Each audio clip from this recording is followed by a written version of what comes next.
वाढीव आरक्षणाची निवडणूक आयोगाला धास्ती, जिल्हा परिषद निवडणुका घोषितच होईना, नगर परिषद आणि पंचायत समित्यांच्या घोषित निवडणुकांवर टांगती तलवार. अनंत गरजेला अटक, पंकजा मुंडेंचा पीए अटकेत, रविवारी रात्री 1 वाजता वरळी पोलिसांकडून अटक. आत्महत्येवेळी घरात नव्हतो, अनंत गरजेनं सर्व आरोप फेटाळून लावले. नाशिकच्या तपोवनमधील 1800 झाडं तोडण्याचं प्रकरण, झाडं तोडण्याप्रकरणी आतापर्यंत 900 हरकती प्राप्त, हरकतींवर आज जनसुनावणी होणार. न्यायमूर्ती सूर्यकांत नवे सरन्यायाधीश, भारताचे 53वे सरन्यायाधीश म्हणून पदभार स्वीकारणार.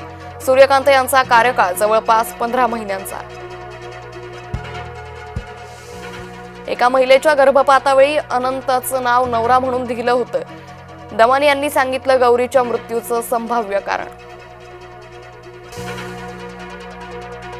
गौरी गरजेची आत्महत्या नसून हत्या, गौरीच्या नातेवाईकांचा आरोप.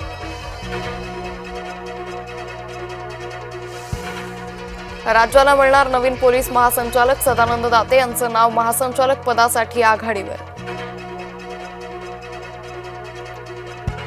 क्रिकेटपटू स्मृती मानधनाचं लग्न पुढे गेलं. क्रिकेटपटू स्मृतीच्या वडिलांना हृदयविकाराचा झटका, स्मृतीचे वडील आणि होणारा नवराही आजारी.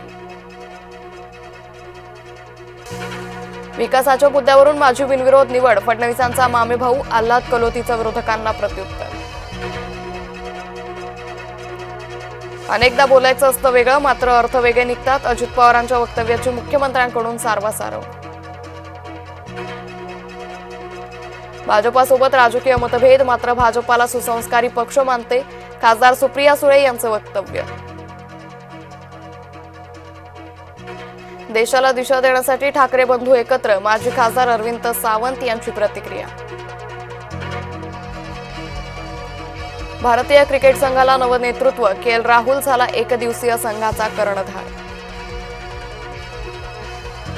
नाशिक त्र्यंबकेश्वरमध्ये होणाऱ्या धार्मिक विधीत वाढ, निवडणूक काळात नेते इच्छुकांचा धार्मिक विधींकडे कल, धार्मिक विधीत 30 ते 35% वाढ झाल्याची माहिती.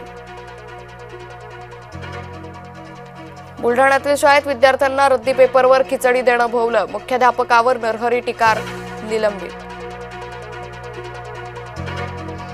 पंतप्रधान मोदी आणि इटलीच्या पंतप्रधान मेलोनी यांची बैठक, G20 शिखर परिषदेच्या पार्श्वभूमीवर पार पडली बैठक.